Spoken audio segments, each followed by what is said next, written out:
Hello friends. मेरा नाम mister trader है।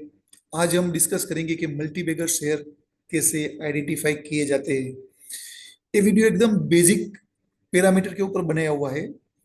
ये वीडियो देखने के बाद और इसमें जो बेसिक पैरामीटर में मैंने आपसे डिस्कस किए हैं, वो जनरली आप स्क्रीनर में भी देख सकते हैं। ये बेसिक पैरामीटर आप मॉनिटर करके अपने शेयर को मल्टीबैगर बना सकते हैं। तो वो पैरामीटर कौन कौन से हैं जो आपको कंटिन्यूस मॉनिटर करने चाहिए? तो पैरामीटर्स है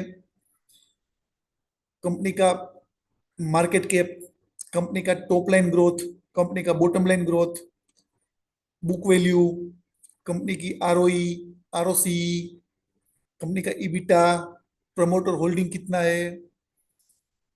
these are the primary parameter जो आपको एवरी क्वार्टर मॉनिटर करना है।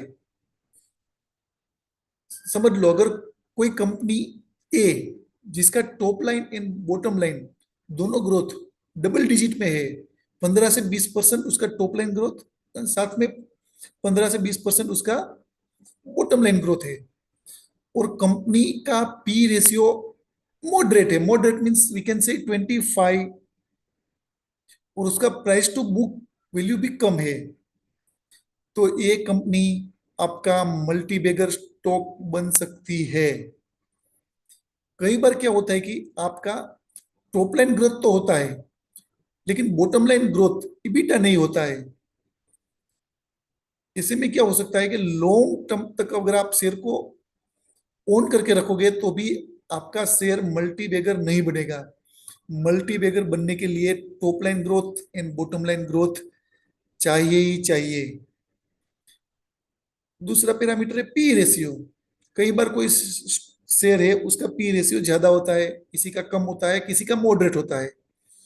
लेकिन आपका शेयर मल्टीबैगर बनाना है तो उसका पी रेशियो लोअर होना बहुत जरूरी है, क्योंकि अगर आपका पी रेशियो लोअर होगा तो आपका जो प्रॉफिट बढ़ेगा, जिसको हम ईबिटा कहते हैं, तो ईबिटा जितने जितने परसेंट से बढ़ेगा और आपका पी रेशियो लोअर साइड है, तो साथ में आपका पी रेशियो भी बढ़ेगा। तो वो दोनों कंबाइन होके जो आपका शेयर को है एकदम शॉर्ट टर्म में मल्टीबैगर बना देंगे।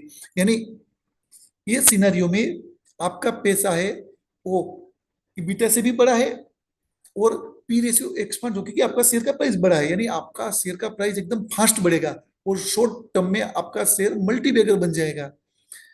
लेकिन ये हर वक्त पॉसिबल नहीं है, क्योंकि जनरली मार्केट में क्या होता है कि जो शेयर्स का टॉप लाइन ग्रोथ होता है वो ऑलवेज हाई पी पे काम कर रहा है, क्योंकि अभी आप सबको पता है कि मार्केट में म्यूचुअल फंड और रिटेलरों की बाइंग इतनी हो चुकी है कि सब शेयर्स का पी रेशियो ज्यादा है।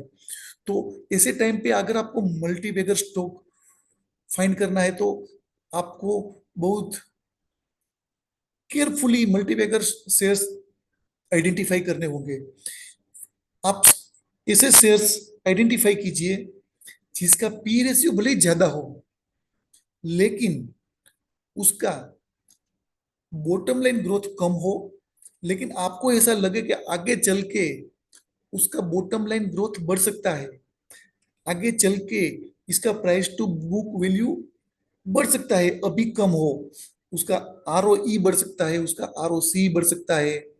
अगर उसमें प्रमोटर होल्डिंग मोर देन 60% है और कंपनी के पास डेप्थ मिनिमम है, तो ये शेयर आपका मल्टी बैगर जरूर बनेगा। उसको मल्टी बैगर बनने से कोई नहीं रोक सकते। शेयर्स को मल्टी अगर आप कितनी कैटेगरी के शेयर होते हैं, जैसे फाइनेंस के शेयर आप ले लीजिए। फाइनेंस में आते bank, NBFC, home finance. Okay, तो जो फाइनेंस के शेयर होते हैं उसमें जनरली देखा जाता है कि आपका पी रेशियो को नहीं देखा जाता है। पी रेशियो इसलिए नहीं देखा जाता है कि कंपनी दूसरे से पैसा लेती है और दूसरे को लेंड करती है, तो जस्ट ओनली मीडिएटर है।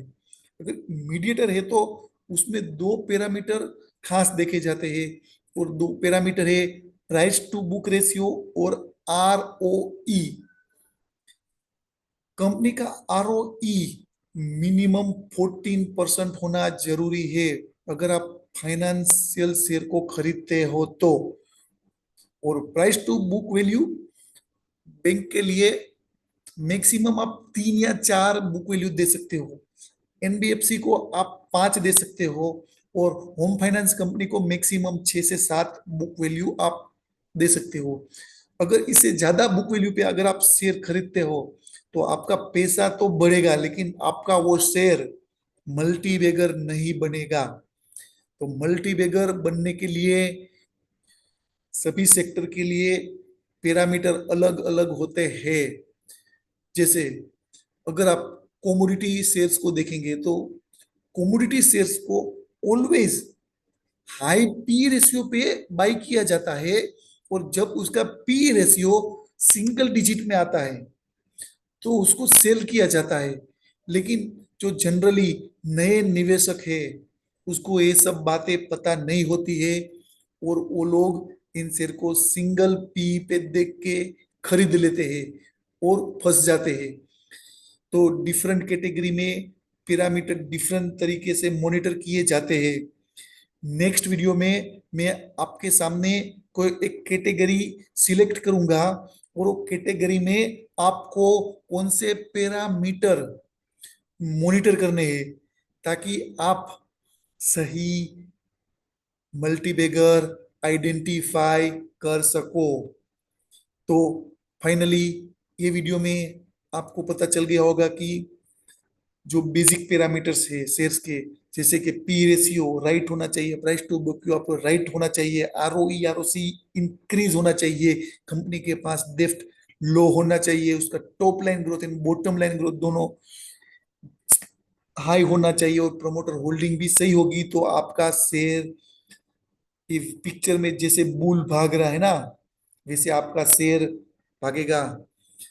और फाइनली अगर आपको मेरा ये वीडियो पसंद आया हो तो उसको लाइक कीजिए, सब्सक्राइब कीजिए और ये बेल बटन को दबा दीजिए ताकि नेक्स्ट टाइम जब मैं नया वीडियो अपलोड करूं तो वो वीडियो आपको मिल जाए।